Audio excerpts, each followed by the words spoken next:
Segera download yang Quran disebut Tadabbur, Al-Quran, dia meraih tafsir kebaikan. dalam genggaman Contoh, Anda. bulan Ramadan adalah bulan Al-Quran.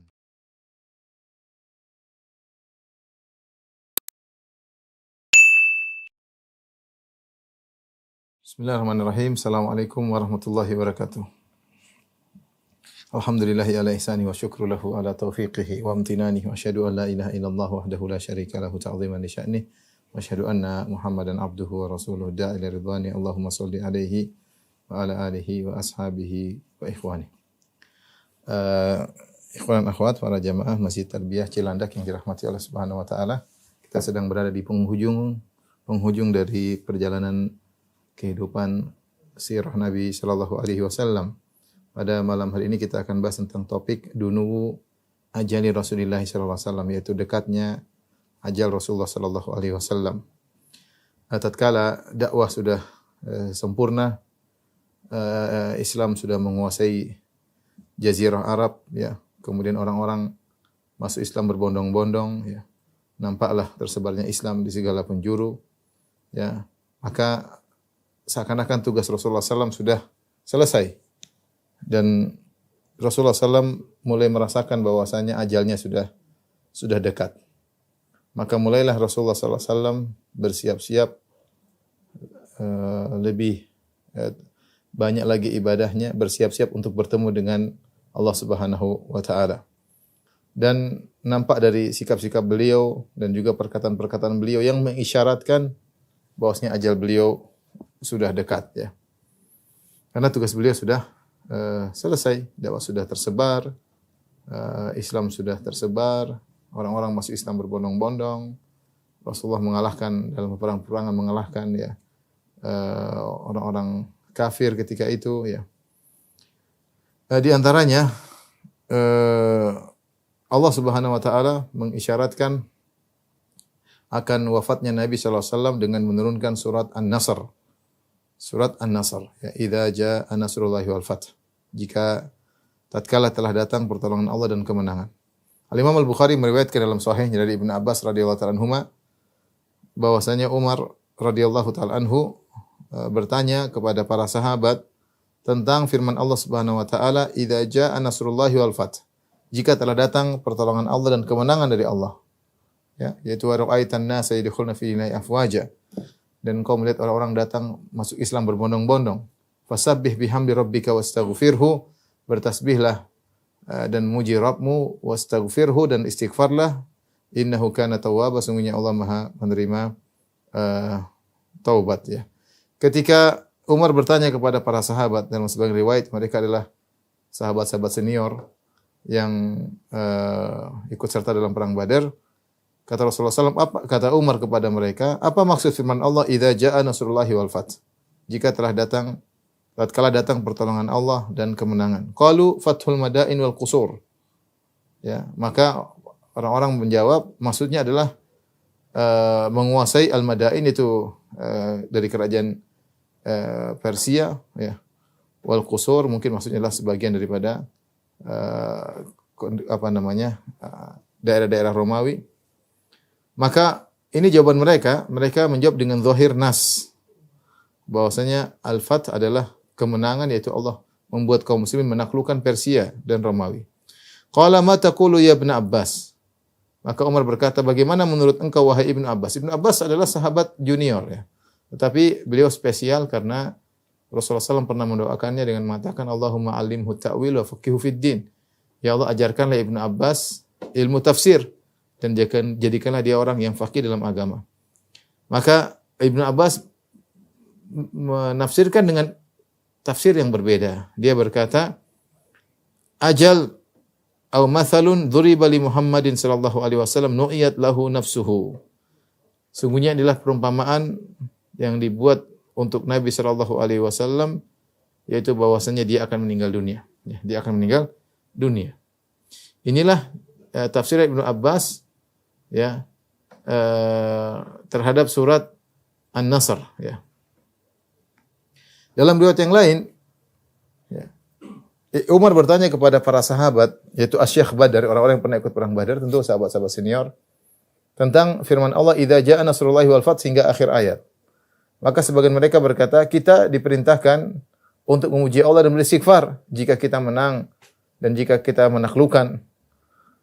Sebagian lagi diam tidak menjawab. Maka Umar berkata, wahai Ibnu Abbas, bagaimana menurut engkau tentang ayat ini? Apakah seperti perkataan mereka tadi tentang tafsir ayat ini? Maka kata Ibnu Abbas, la, tidak. Aku tidak menafsirkannya demikian. Lantas bagaimana menurut engkau? Kata Ibnu Abbas, huwa ajalu Rasulullah sallallahu alaihi wasallam a'lamahu lahu. Itu adalah ajal Rasulullah sallallahu yang Allah kabarkan kepada Nabi. Ya. Idza jaa nasrullahi wal fath. Jika telah datang kemenangan Allah dan penaklukan dari Allah Subhanahu wa taala. Wa dzalika alamatu ajalika. Ini adalah tanda ajalmu. Fasabbih bihamdi rabbika. Maka bertasbihlah engkau dan muji Rabbmu, wastaghfirhu, dan istighfarlah engkau wahai Muhammad, innahu kana tawwaba. Sungguhnya Allah Maha penerima taubat. Maka Umar radhiyallahu ta'ala anhu berkata, ma a'lamu minha illa ma taqul. Wahai Ibnu Abbas, saya pun demikian. Saya tidak tahu tentang tafsir ayat ini kecuali sebagaimana yang kau ucapkan. Jadi di antara tanda Rasulullah SAW akan meninggal dunia, Allah Subhanahu wa taala menurunkan surat An-Nasr. Ya. Dalam surat tersebut Allah jelaskan telah datang kemenangan, telah datang penaklukan. Kemudian Rasulullah SAW disuruh bertasbih dan disuruh beristighfar. Ya, seakan-akan tugas Nabi sudah selesai. Orang-orang sudah berbondong-bondong. Dakwah selama 23 tahun telah mencapai kejayaannya. Sudah selesai. Ya.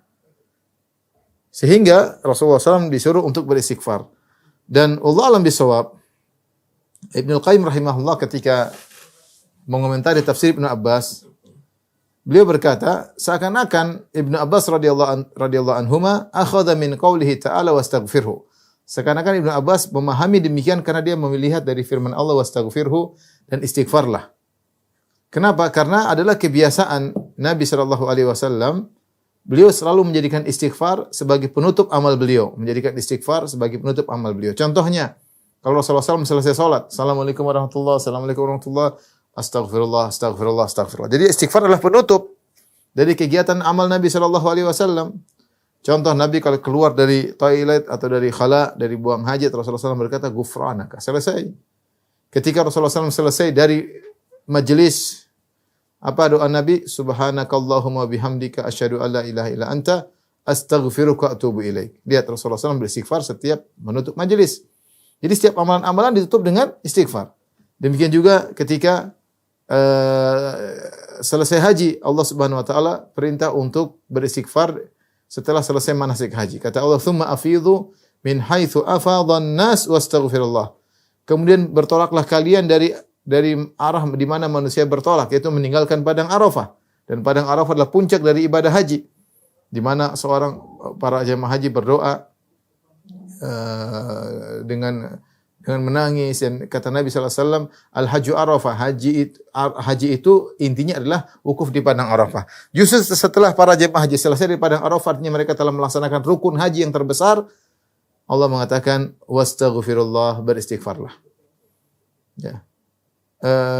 Demikian juga kalau seorang selesai salat malam suruh beristighfar. Wal mustaghfirina bil ashar, dan orang-orang yang beristighfar di waktu sahur. Kapan mereka beristighfar? Setelah salat malam. Jadi dari sini kita tahu bahwasanya istighfar merupakan penutup dari segala amal soleh. Setelah sholat istighfar, setelah buang hajat istighfar, setelah bermajelis istighfar, kemudian setelah haji juga istighfar, setelah sholat malam juga istighfar. Dari sini seakan-akan Ibnu Abbas memahami demikian juga. Ketika Allah menyuruh Nabi beristighfar secara khusus, setelah kemenangan datang, orang-orang berbondong masuk Islam, menunjukkan tugas Nabi sudah selesai. Kalau tugas Nabi sudah selesai, penutupnya dengan istighfar. Dan ini peringatan bagi kita untuk tidak ujub atas segala amal yang kita lakukan. Karena betapapun kita berusaha beramal soleh, pasti ada kekurangan. Ya, di antara kesempurnaan suatu amal, kita tutup dengan istighfar. Astagfirullah. Agar kita tahu amal kita yang kurang tadi bisa ditambal oleh Allah Subhanahu wa taala, karena kita mohon ampun kepada Allah dari kekurangan-kekurangan yang kita lakukan. Inilah kenapa Ibnu Abbas memahami Rasulullah SAW ketika Allah berfirman, fastaghfirhu, beristighfarlah, menunjukkan Nabi akan meninggal dunia. Dan tafsir Ibnu Abbas tadi disetujui oleh Umar bin Khattab radhiyallahu taala anhu. Al-Imam Bukhari dan Imam Muslim meriwayatkan dari Aisyah radhiyallahu taala anha, beliau berkata, shalla Nabi sallallahu alaihi wasallam salatan ba'da an nazalat alaihi idza ja'a nasrullah wal fath illa yaqulu fiha subhanaka rabbana wa bihamdika. Subhanakallahumma rabbana wa bihamdika Allahumma ighfirli. Subhanaka rabbana wa bihamdika Allahumma ighfirli. Tidaklah Rasulullah SAW setelah turun firman Allah, idza ja'a nasrullahi wal fath, kecuali beliau dalam salat beliau membaca subhanaka rabbana wa bihamdika Allahumma ighfirli. Itu Rasulullah baca sallallahu alaihi wasallam ketika rukuk dan ketika sujud. Ya ta'awul Quran, Rasulullah SAW melaksanakan perintah Allah istighfar, maka Rasulullah SAW istighfar ketika rukuk dan ketika sujud.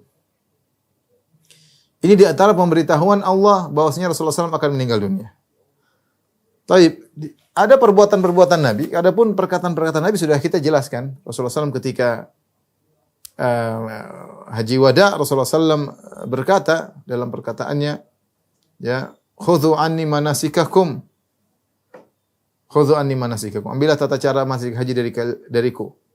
La'alli la alqakum ba'da amikum hadza. Bisa jadi aku tidak bertemu lagi dengan kalian setelah tahun ini.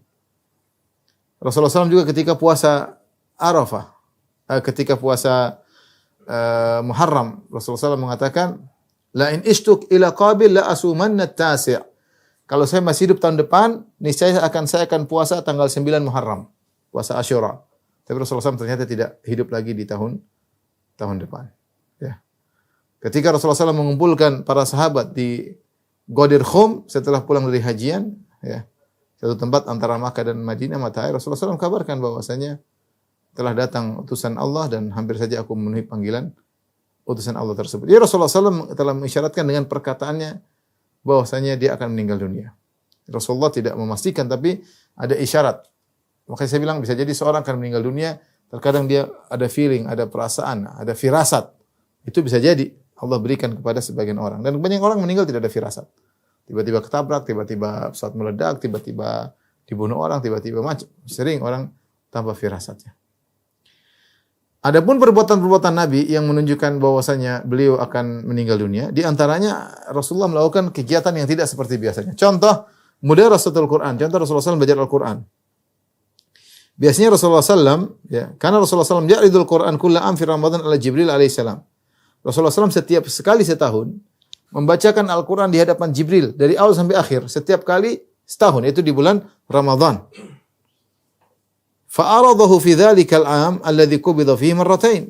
Adapun tahun ketika Rasulullah SAW meninggal dunia, Rasulullah SAW menghatam Quran di hadapan Jibril dari awal sampai akhir 2 kali.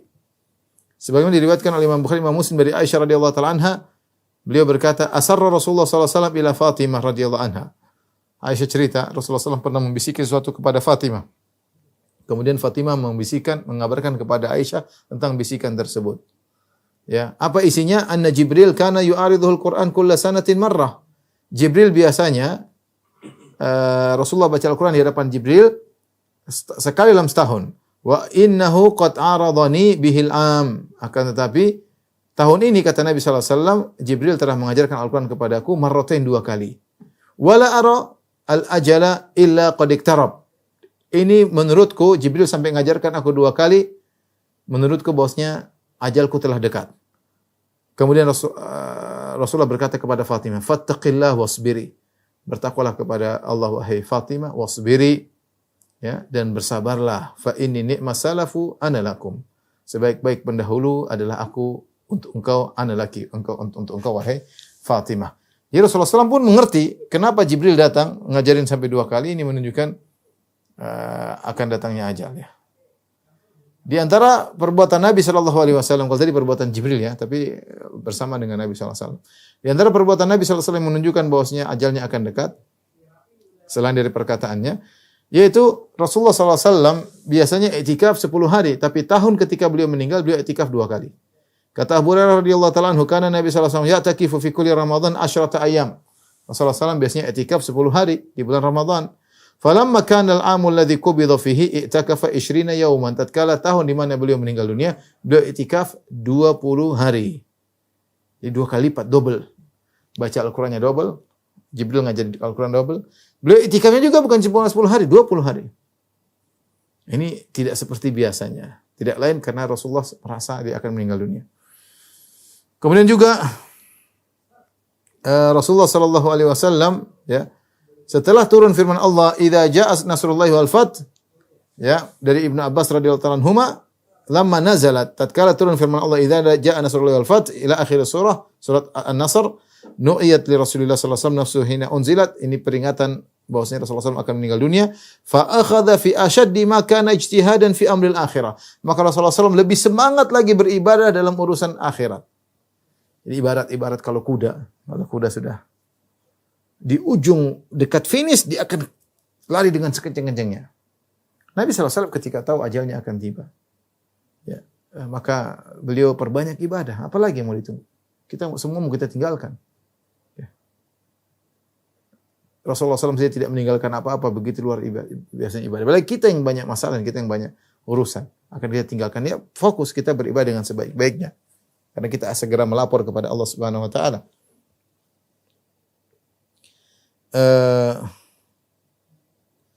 Makanya tadi saya sebutkan, tadi itu adalah perbuatan-perbuatan Nabi yang menunjukkan dia akan meninggal dunia. Perkataan sudah tadi saya sebutkan ketika haji, Rasulullah SAW mengatakan, la alila alqakum ba'da amikum hadza.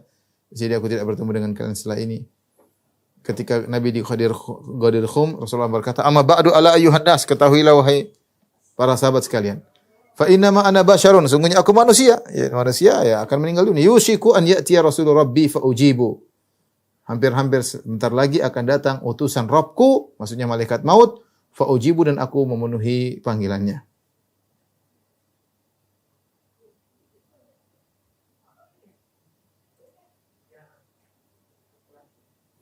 Di antara sifat perbuatan Nabi sallallahu alaihi wasallam yang menunjukkan bahwasanya beliau akan meninggal dunia, beliau pergi ke syuhada Uhud, kemudian mendoakan para syuhada Uhud.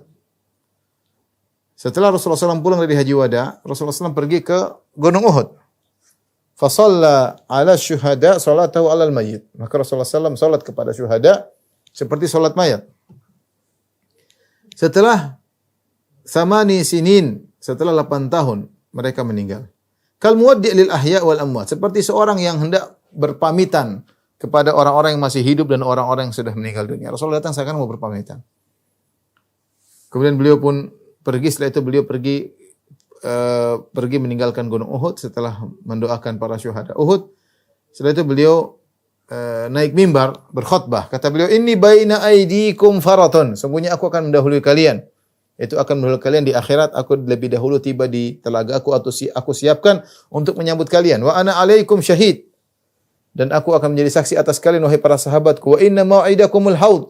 Sungguhnya tempat pertemuan kita adalah di telagaku.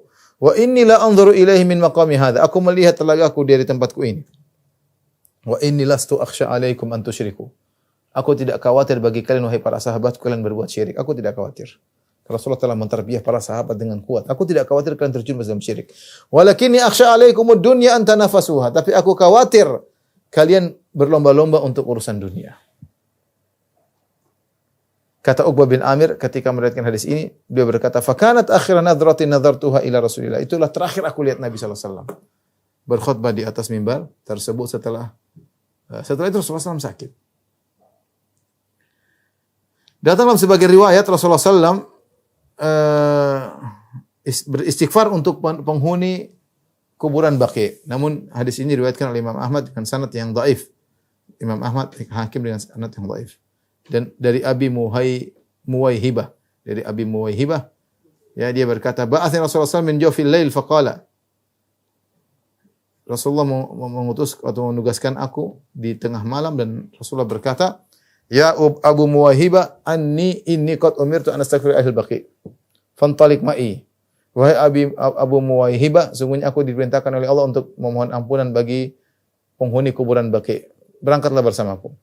Kata Abu Muwaihibah, "Fantalaqtu ma'ahu," aku pun pergi bersama Nabi sallallahu alaihi wasallam. Falamma waqafa baina adhhirihim, tatkala Nabi berdiri di hadapan mereka, di tengah-tengah mereka, Rasulullah berkata, "Assalamu alaikum ya ahlal maqabir." Keselamatan bagi kalian, wahai penghuni kuburan. "Liyahnilakum ma asbahtum fihi mimma asbaha fihi an-nas." Hendaknya kalian berbahagia dengan apa yang kalian dapati daripada apa yang dapati oleh manusia sekarang. Artinya Rasulullah jelaskan bahwasanya kalian sudah meninggal selesai. Sekarang banyak fitnah, banyak ujian, fitnah harta, fitnah macam-macam. Kata Rasulullah SAW, "Lau ta'lamuna ma najjakumullahu minhu." Seandainya kalian tahu bagaimana Allah telah menyelamatkan kalian dari fitnah-fitnah. Aqbalatil fitanu ka qita'il lail mudhlim yatba'u awwaluha akhiraha. Telah datang fitnah-fitnah seperti potongan-potongan malam yang gelap yang awalnya mengikuti akhirnya. Al-akhiratu syarrun minal ula. Yang semakin belakangan semakin parah daripada fitnah yang pertama. Ya, Rasulullah SAW mengingatkan, Rasulullah mengatakan kepada para penghuni kuburan Baqi, kalian sudah selamat ya. Allah telah membuat kalian meninggal. Ternyata sekarang banyak fitnah yang datang silih berganti, yang datang belakangan lebih parah daripada yang sebelumnya.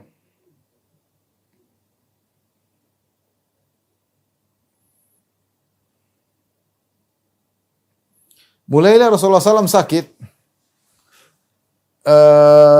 di akhir malam-malam di bulan Safar.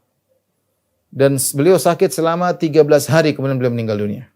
Ini menurut pendapat mayoritas ulama. Jadi beliau sebelum meninggal dunia mengalami sakit selama 13 hari kemudian beliau meninggal dunia. Beliau di akhir-akhir Safar dan beliau wafat pada tanggal 12 Rabiul Awal. Beliau wafat 12 Rabiul Awal tahun 11 Hijriah, Beliau mulai sakit di akhir Safar, ya.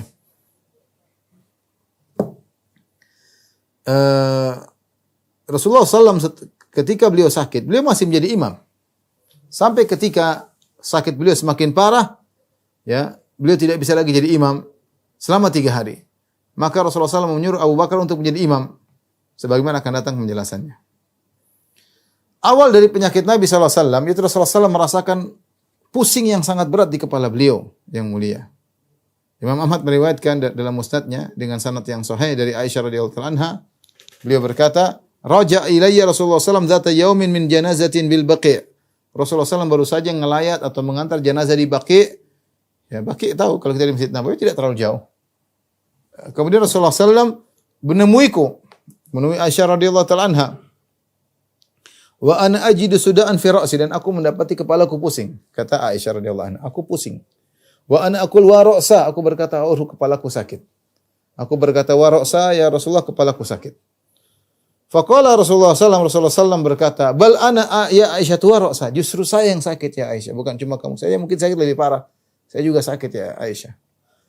Kemudian Rasulullah SAW berkata kepada Aisyah, ma dharraki law miti qabli faghassaltuki wa kafantuki wa sallaitu alayki thumma dafantuki. Ya Aisyah, apa masalahmu jika kau meninggal sebelumku? Selesai. Kalau kau meninggal wahai Aisyah, Rasulullah sambil bercanda. Apa masalahmu wahai Aisyah kalau kau meninggal sebelumku?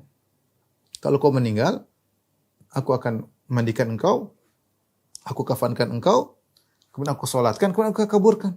Apa masalahnya Aisyah kalau kau meninggal sebelumku? Kata Aisyah, qultu laka anni bika an law fa'alta dhalik qad raja'ta ila baiti fa arasta fihi bi ba'd nisa'iki bi ba'd nisa'ika. Kata Aisyah, kalau itu terjadi, seandainya aku meninggal, kemudian kau mandikan aku ya Rasulullah, kau kafankan aku, kau salatkan, kau kuburkan, setelah kau kubur aku, kau pulang ke rumahku, terus kau panggil istrimu yang lain untuk kau gauli di rumahku. Jadi Aisyah cemburu. Dia tidak, kalau saya mati mungkin begitu terjadi ya Rasulullah. Fatabassama Rasulullah, Aisyah pencemburu. Rasulullah SAW pun tersenyum. Setelah itu mulailah sakitnya berkelanjutan, tidak berhenti sampai wafatnya Nabi SAW. Mulailah Rasulullah SAW dirawat di rumah Aisyah radhiyallahu taala anha. Ya.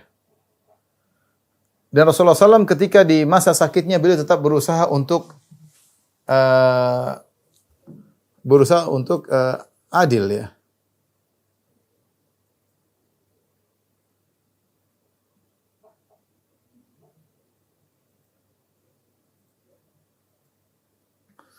Beliau berusaha untuk tetap adil ya dalam pembagian jatah nginap di antara istri-istrinya. Seperti biasa, beliau adil sehari pindah ke istri berikutnya, pindah ke istri berikutnya. Seperti kebiasaan beliau terhadap istri beliau. Tatkala suatu hari beliau sampai di rumah Maimunah bintul Harith. Ya. Kalau tidak salah Maimunah istri beliau yang terakhir, yang beliau nikah yang terakhir, maka sakit beliau semakin parah. Dan beliau tidak bisa melanjutkan lagi gilir beliau. Subhanallah. Bagaimana sikap adilnya Nabi SAW terhadap istri-istrinya. Meskipun beliau sakit parah, beliau untuk tetap berusaha menjalankan jatah gilir. Ya. Itu hak para istri untuk digilir sesuai dengan waktu nginapnya. Ya. Maka Rasulullah SAW pun ketika beliau sudah tidak mampu lagi, maka beliau minta izin kepada istri-istrinya. An yumarradha fi baiti Aisyah, agar beliau dirawat di rumah Aisyah. Artinya beliau akan nginap di rumah Aisyah. Ini boleh. Jadi kalau seorang laki tidak bisa menggilir sesuai dengan jatah, dia minta maaf kepada istrinya, minta direlakan. Karena itu hak istri. Kalau istrinya tidak memaafkan, ya bahaya. Dia tidak bisa menjalankan jatah nginap dengan adil. Ya ini termasuk dosa dan bisa jadi sebagian ulama menganggap dosa besar. Ya, tidak adil terhadap istri-istrinya, condong kepada salah satunya karena terancam akan dibangkitkan pada hari kiamat dalam kondisi tubuh miring. Sebagaimana dalam hadis yang masyhur, man kanat lahum ra'atani man kanat lahu imra'atani famala ila ihdahuma ja'a yaumal qiyamati wa shikkuhu ma'il. Siapa yang punya istri dua kemudian dia condong kepada salah satunya, maka dia akan datang pada hari kiamat dalam kondisi badan miring. Karena jatah nginap yang adil adalah hak istri. Kecuali kalau istri merelakan atau menghadiahkan kepada istri yang lain, sebagaimana Saudah mengizinkan menghadiahkan jatah nginapnya kepada Aisyah, sehingga Aisyah jadi double jatah nginapnya karena jatah nginap Saudah hadiahkan kepada Aisyah. Demikian juga kalau istri-istri mengizinkan seperti ini, ketika Rasulullah SAW sudah tidak kuat lagi untuk menjalankan giliran nginap, ketika sampai di rumah Maimunah dia sudah enggak kuat lagi, dia minta izin kepada istri-istrinya. Istri-istrinya mengizinkan untuk dirawat full di rumah Aisyah radhiyallahu taala anha. Karena Rasulullah SAW sangat cinta kepada Aisyah. Dia masa lebih tentram kalau di rumah Aisyah radhiyallahu taala anha. Ya. Al-Imam Bukhari dan Imam Muslim meriwayatkan dari Aisyah radhiyallahu taala anha, awwalu mashtaka Rasulullah sallam fi baiti Maimunah. Pertama kali Rasulullah sakit di rumahnya Maimunah. Fasta'dzana azwajahu an yumarrada fi baiti. Maka Rasulullah minta izin sallallahu alaihi wasallam kepada istri-istrinya agar dirawat di rumahku. Fa'adzinna lahu, maka para istri-istri Nabi pun mengizinkan bagi Nabi untuk tinggal di rumah Aisyah. Fa kharaja Rasulullah sallallahu, mereka juga tidak ribut, ayo di rumah saya aja, enggak bisa rumah Anda. Mereka ngerti Rasulullah sallallahu sangat sayang kepada Aisyah. Mereka ingin suaminya sembuh. Meskipun tentu ada kecemburuan, Rasulullah pilih rumah Aisyah. Manusia, wanita wajar. Tapi ada yang lebih penting daripada itu, kesembuhan Rasulullah sallallahu alaihi wasallam. Maka mereka semua mengizinkan agar Nabi dirawat di rumah Aisyah radhiyallahu taala anha. Fa kharaja Rasulullah sallallahu mu'tamidan ala al-Abbas bin Abdul Muttalib wa ala rajulin akhir wa huwa Ali bin Abi Thalib. Sehingga Rasulullah sallallahu rumah Aisyah, Rasulullah ingin ke rumah Aisyah, tidak ke rumah yang lain. Kalau Rasulullah sallallahu ingin keluar ke masjid, maka beliau dipapah oleh Al-Abbas bin Abdul Muttalib, paman Nabi sallallahu alaihi wasallam, dan dipapah oleh sepupunya Ali bin Abi Thalib. Sementara kedua kaki beliau tergesek-gesek ke tanah. Karena beliau tidak bisa jalan, dipapah tapi kaki beliau tergesek-gesek di tanah. Makanya Rasulullah SAW ketika sakit dan masih berusaha menjalankan giliran istri-istri beliau selalu berkata, Aina ana godan. Aina ana godan. Rasulullah bertanya, besok saya dirawat di rumah siapa? Besok saya jatah gilirnya siapa? Rasulullah SAW ingin kapan saya di rumah Aisyah. Istri-istri Nabi tahu, besok masih di rumah ini. Rasulullah tanya, besok ke rumah siapa? Besok ke rumah ini. Rasulullah sangat sayang kepada Aisyah. Dan ini istri-istri Nabi pun tahu, para sahabat pun tahu. Akhirnya mereka ngerti, mereka izinkan Nabi terserah mau di rumah siapa saja. Ternyata Rasulullah SAW memilih rumah Aisyah dan hingga meninggal di rumah Aisyah radhiyallahu taala anha. Setelah Rasulullah SAW akhirnya menetap di rumah Aisyah radhiyallahu taala anha, maka ishtidadul wajah ala Rasulullah SAW, sakit beliau semakin parah. Ya, tekanan penyakit bagi Nabi sallallahu alaihi wasallam semakin parah, bukan cuma pusing, ya, mulai sekarang demam. Kepala pusing, ada orang pusing tapi tidak ada demam. Ini mulai demam. Sangat demam, sangat tinggi demamnya sampai panas Nabi sallallahu alaihi wasallam meninggi. Bahkan panas Nabi sallallahu alaihi wasallam menembus tubuh beliau sampai ke selimut beliau. Sampai ke selimut beliau. Dari Abu Sa'id Al-Khudri radhiyallahu anhu, beliau berkata, "Dakhaltu ala Nabi sallallahu alaihi wasallam wa huwa yu'ak." Aku menyenguk Nabi sallallahu alaihi wasallam dan Nabi sallallahu alaihi wasallam sedang kepanasan. Ya. Fa wada'tu yadi alaihi, aku pun meletakkan tanganku padanya. Fa wajadtu harrahu baina yadi fawqa lihaf. Aku dapati tanganku panas padahal di atas selimut. Aku kaget orang panas kayak seperti ini. Faqultu ya Rasulullah ma asyaddaha alaik. Ya Rasulullah berat sekali panasmu ini. Faqala Rasulullah SAW, inna kadzalik, kami para nabi demikian. Yudha'afu lanal bala'u, kami dilipat gandakan ujian bagi kami. Wa yudha'afu lanal ajar, namun kami pun dilipat gandakan pahala. Dalam riwayat yang lain dari Abdullah bin Mas'ud, sama tadi, kalau tadi Abu Sa'id Al-Khudri, sekarang Abdullah bin Mas'ud ketika menjenguk Nabi sallallahu alaihi wasallam. Dia mendapati Rasulullah sedang sangat panas. Famassastuhu biyadi, aku pun mengusap atau menyentuh dengan tanganku. Faqultu ya Rasulullah innaka latu'aqwa syadidan. Ya Rasulullah, sungguh engkau mengalami demam yang sangat parah. Faqala Rasulullah SAW, ajal, tentu inni kama yu'aqu rajulani minkum. Saya ini kalau kena demam 2 kali lipat daripada kalian. Ya kalau kita demamnya 40, mungkin Rasulullah SAW 40 derajat. Saking panasnya sampai tembus ke selimut beliau. Panas 80 derajat itu panas. 50, 60 sih sangat panas. Rasulullah 2 kali lipat. Qultu dzalika anna laka ajran, apakah kau mengalami ini Rasul karena kau dapat 2 pahala? Rasulullah SAW mengatakan ajal, benar. Benar Rasulullah SAW berkata, ma min muslimin yusibuhu adhan min maradin fama siwahu illa hatallahu bi sayyiatihi kama tahuttu syajaratu waraqaha.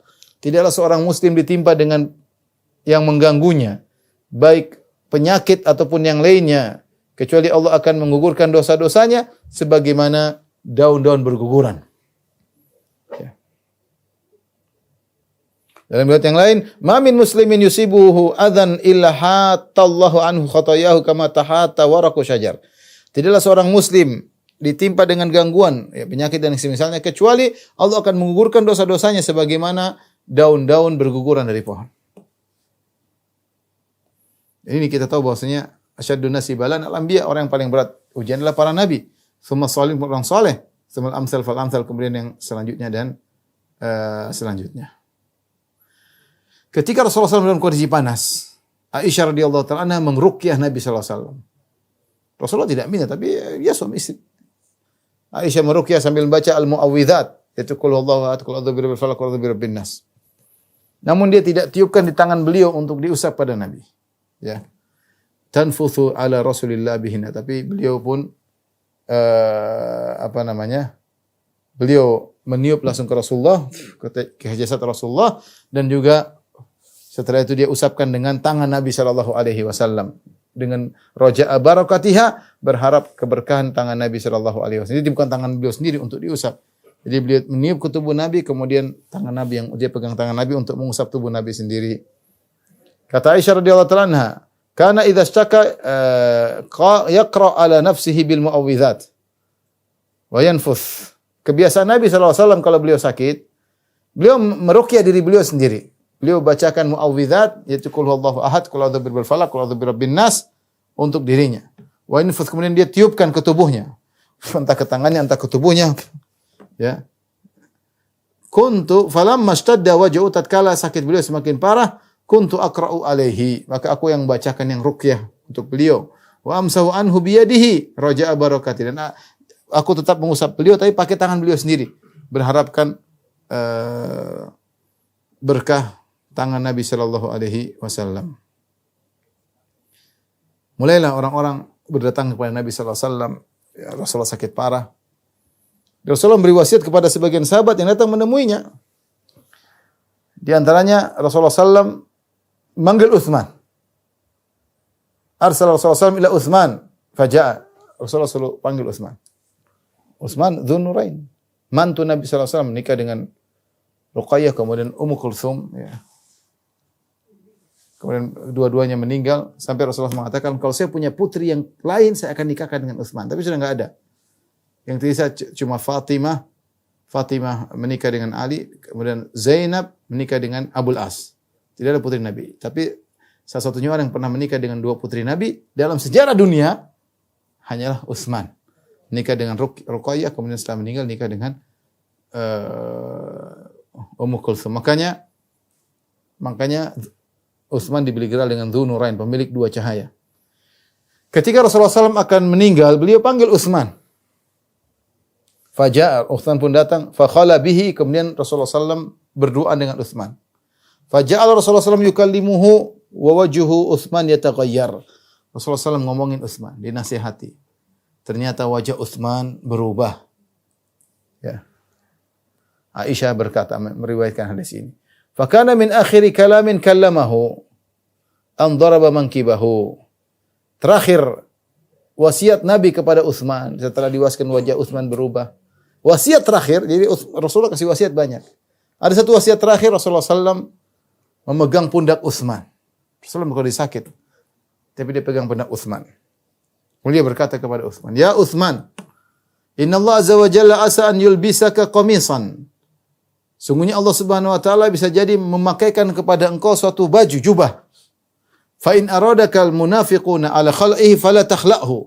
Kalau kau sudah pakai jubah tersebut yang Allah berikan, kalau ada orang munafik ingin melepaskan, jangan kau lepaskan. Hatta talqani, sampai kau bertemu aku di telaga Nabi sallallahu alaihi wasallam.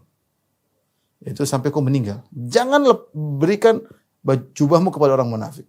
Ya Utsman, inna Allah asa an yulbisaka qamisan. Rasulullah lagi, wahai Utsman, bisa jadi Allah memakaikan engkau sebuah jubah. Fa in aradakal munafiquna ala khal'ihi, kalau orang-orang munafik ingin melepaskan jubah tersebut darimu, fala takhla'hu hatta talqani. Jangan kau lepaskan ya baju tersebut sampai kau bertemu dengan aku. 3 kali Rasulullah ingatkan. Yang dimaksud dengan oleh Nabi SAW komisi itu adalah kepemimpinan. Utsman akan menjadi khalifah suatu hari. Karena Rasulullah meninggal, Abu Bakar, kemudian Abu Bakar meninggal, Umar, kemudian Utsman. Di zaman Utsman lah mulai terjadi peristiwa fitnah awal di zaman Utsman. Sejak Utsman dibunuh pada tahun 35 Hijriah. Utsman dikepung rumahnya. Ya. Sebagaimana pernah kita cerita dalam kisah Utsman. Orang-orang minta dia melengsarkan dirinya. Dia tidak mau, bukan karena dia cinta jabatan, tidak sama sekali. Cuma pesan Rasulullah. Kalau kau sudah dipakaikan gamis oleh Allah, jubah oleh Allah, ada orang munafik ingin melepaskan, jangan kau lepaskan. Artinya kau sudah dijadikan khalifah oleh Allah. Ada yang minta, jangan kau biarkan. Kalau Utsman berikan, setiap ada khalifah akan datang orang demo minta kekhilafan. Ada lagi terus berlanjut. Dan itu adalah musibah bagi kaum muslimin. Akhirnya Utsman terbunuh ketika itu.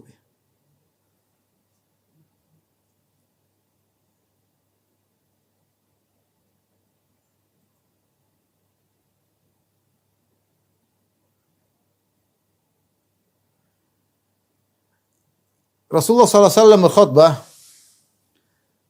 ketika beliau sakit yang akhirnya beliau meninggal dunia. Dan ini adalah akhir khutbah. Sekitar 5 hari sebelum Rasulullah SAW meninggal dunia. Ishtadil wajah bi Rasulillah SAW. Penyakit Nabi semakin parah.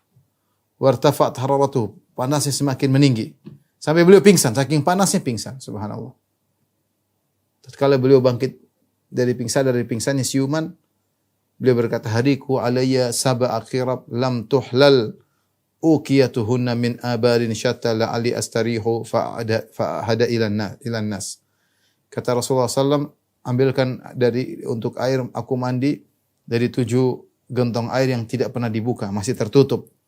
Ya, kemudian yang air gentong tersebut diambil dari berbagai macam sumur. Bisa jadi aku beristirahat, yaitu ada kesembuhan, agak fresh. Aku bisa bertemu dengan manusia, bertemu dengan orang-orang. Maka didatangkanlah kirba, yaitu apa? Tempat air. Kemudian Rasulullah SAW didudukkan, istri-istri Nabi mendudukkan Nabi fi mikhdab. Mikhdab itu semacam loyang untuk cuci pakaian. Ini semacam bak lah kalau zaman dahulu untuk cuci pakaian. Rasulullah SAW didudukkan oleh istrinya di situ, dari semacam loyang terbuat dari tembaga milik Hafsah binti Umar radhiyallahu taala anha. Wasabbu alaihi al-ma', kemudian para istri Nabi mereka bareng-bareng mandikan Nabi, subhanallah. Mereka menyiramkan air kepada Nabi sallallahu alaihi wasallam sampai Rasulullah SAW tadi pingsan, kemudian beliau sadar. Ya. Beliau sadar. Ketika Rasulullah SAW merasa tubuhnya ringan, beliau pun berangkat ke masjid untuk bertemu dengan orang-orang. Beliau ingin berkhutbah. Fa kharaja mutawakkian al-Fadl bin Abbas radhiyallahu anhuma. Beliau pun berjalan sambil dipapa oleh Fadl bin Abbas, sepupu beliau. Asiban ra'sahu bi isabatin dasma, sambil mengikatkan kepala beliau dengan sorban berwarna hitam. Wa alaihi malhafatun muta'attifan biha ala minkabahi, dan beliau juga bawa selimut yang beliau taruh di pundak beliau. Sampai beliau masuk masjid, kemudian beliau naik di atas mimbar. Walam yas'atuhu ba'da dzalikal yaum, dan beliau tidak pernah lagi naik mimbar setelah itu. Ini terakhir beliau naik mimbar. Kemudian beliau duduk di mimbar tersebut, tidak berdiri, tidak kuat berdiri. Beliau duduk. Orang-orang berkumpul di sekitar Nabi sallallahu alaihi wasallam. Rasulullah SAW memuji Allah, Rasulullah menyanjung Allah, beristighfar ya untuk para syuhada Uhud. Kemudian beliau berkata, "Inna abdan khayyarahu Allah baina an yu'tiyahu min zahratid dunya ma syaa wa baina ma indahu fakhtara ma indallah." Nabi berkata kepada para sahabat, sungguhnya ada seorang hamba, Allah kasih pilihan antara dua pilihan. Apakah Allah pilihkan bagi dia kehidupan dunia yang dia kehendaki, ataukah dia memilih apa yang Allah simpan untuknya di akhirat? Maka sang hamba ternyata memilih apa yang Allah sediakan di akhirat. Ketika Rasulullah mengatakan demikian, fabaka Abu Bakar. Abu Bakar pun menangis. Beliau berkata, "Fadainaka bi abaina wa ummahatina." Rasulullah, kami menembusmu dengan ayah dan ibu-ibu kami. Fa ajiba sahabat, para sahabat heran kenapa Abu Bakar menangis. Qalu ma yubki hadha syekh. Kenapa orang tua ini Abu Bakar menangis? Rasulullah bilang, ada seorang hamba disuruh milih dunia atau apa yang Allah sediakan, dia pilih Allah yang sediakan, kemudian Abu Bakar menangis. Apa gerangan? In yakunillahu khayyara abdan baina dunya wa baina indahu fakhtara ma indahu. Apa buat dia menangis? Memang kalau ada hamba disuruh pilih nikmat surga atau nikmat dunia, dia pilih nikmat surga. Kenapa Abu Bakar menangis? Abu Sa'id Al-Khudri sang perawi hadis berkata, ternyata benar. Fakana Rasulullah SAW huwal abdu, ternyata yang dimaksud hamba disuruh pilih adalah Rasulullah sendiri memilih untuk tetap di dunia atau meninggal bertemu dengan janji Allah Subhanahu wa taala. Dan ternyata Rasulullah SAW memilih untuk memenuhi janji Allah Subhanahu wa taala, mendapatkan janji Allah, maka itu pun dia menangis karena tahu Nabi Rasulullah SAW akan meninggal. Wa kana Abu Bakar a'lamana, ternyata Abu Bakar yang lebih tahu daripada kami. Ketika Rasulullah SAW melihat Abu Bakar menangis, Rasulullah SAW berkata, "Ya Abu Bakar la tabki." Wahai Abu Bakar, jangan kau nangis. Rasulullah kasih motivasi kepada Abu Bakar, enggak usah nangis ya Abu Bakar. Inna amanan nasi alayya fi sahbatihi wa mali Abu Bakar. Rasulullah puji Abu Bakar di hadapan para sahabat. Sungguhnya orang yang paling berjasa kepadaku dalam persahabatannya, dalam hartanya membantuku adalah Abu Bakar. Di hadapan para sahabat Rasulullah puji Abu Bakar. Walau kuntu muttakhidan khalilan min ummati lattakhadtu Abu Bakar. Kalau saya boleh mengambil kekasih dari umatku, saya akan jadikan Abu Bakar sebagai kasihku. Tapi tidak boleh. Kekasih Nabi hanya Allah. Walakin ukhuwatul Islam wa mawaddatuhu, tapi hubungan kami hanyalah persaudaraan sama Islam dan saling mencintai. Kemudian kata Rasulullah SAW, la yabqayanna fil masjidi babun illa sudda illa babu Abu Bakar. Tidak ada pintu yang ada di sekitar masjid kecuali ditutup, kecuali pintu Abu Bakar. Dahulu Masjid Nabawi SAW ada pintu kepada rumah Nabi, itu rumah Aisyah. Kemudian ada pintu-pintu lain yang menuju kepada rumah-rumah sahabat-sahabat. Rasul mengatakan semua pintu keluar Masjid Nabawi yang bisa nyambung ke rumah sahabat semuanya ditutup kecuali pintu yang mengarah kepada rumah Abu Bakar radhiyallahu taala anhu. Sebagian ulama mengatakan ini isyarat bahwasanya dia akan menjadi khalifah setelah Rasulullah SAW meninggal dunia. Ya. Dalam riwayat yang lain Rasulullah berkata, "Suddu anni kull khawkhatin fil hadzal masjid, ghairu khawkhati Abi Bakar." Ya, tutup semua jendela-jendela atau pintu kecil yang ada di masjid ini kecuali jendela kecil atau pintu kecil yang menuju ke rumah Abu Bakar. Isyarat dari Nabi bahwasanya Abu Bakar akan menggantikan beliau. Kemudian dalam khutbah tersebut, khutbah terakhir Nabi sebelum Nabi meninggal dunia, Rasulullah SAW berwasiat agar orang berbuat baik kepada kaum Ansar. Kata Rasulullah SAW berkata, "Usikum bil Ansar fa innahum kursi wa aibati." Aku wasiatkan kepada kalian untuk berbuat baik kepada kaum Ansar. Ya. Sesungguhnya mereka adalah kursi wa aibati, mereka adalah orang terdekatku. Ya. Wa aibati, dan mereka adalah tempat aku meletakkan sesuatu yang berharga, ya, yaitu kaum Ansar. Sangat dekat dengan Nabi SAW yang Rasulullah percayakan dan yang lainnya. Waqad qadaw alladhi alaihim, mereka telah menunaikan kewajiban mereka. Wa baqiya alladhi lahum, tinggal mereka mendapatkan hak mereka dari Allah Subhanahu wa taala. Faqbalu min muhsinihim, kalau mereka yang baik-baik terimalah kebaikan mereka. Wa tajawazu an musiihim, kalau ada mereka yang kurang baik maafkanlah mereka. Rasulullah wasiatkan, perhatikan kaum Ansar. Kenapa Rasulullah SAW yang dengan jasa kaum Ansar setelah Allah tentunya, maka Rasulullah SAW berhijrah dari Mekah menuju Madinah. Kemudian jayalah Islam. Ada penolong-penolong, jadilah negara Islam. Di antara jasa kaum Ansar yang nekat mati membela Nabi sallallahu alaihi wasallam, maka Rasulullah mengatakan, terimalah orang baik di antara mereka dan maafkanlah orang yang salah dari mereka. Dalam riwayat yang lain Rasulullah SAW mengatakan, "Ya ayuhan nas, innan nasa yakthurun wa taqil ansar." Sungguhnya orang-orang semakin banyak, kaum Ansar semakin sedikit. Hatta yakunu kal milah fi ta'am, sampai kaum Ansar itu seperti garam yang ada di makanan, sedikit. Faman waliya minkum amran yadhurru fihi ahadan aw yanfa'uhu falyaqbal min muhsinihim wa yatajawaz an musiihim. Barang siapa di antara kalian yang akan jadi pemimpin ngurusi kaum muslimin, ya, maka terimalah dari orang baik dari kaum Ansar dan maafkanlah orang yang buruk dari kaum Ansar. Tapi demikian saja ikhwan dan akhwat yang rahmati Allah subhanahu wa taala. Insyaallah kita lanjutkan pekan depan. Wabillahi taufiq wal hidayah. Assalamualaikum warahmatullahi wabarakatuh.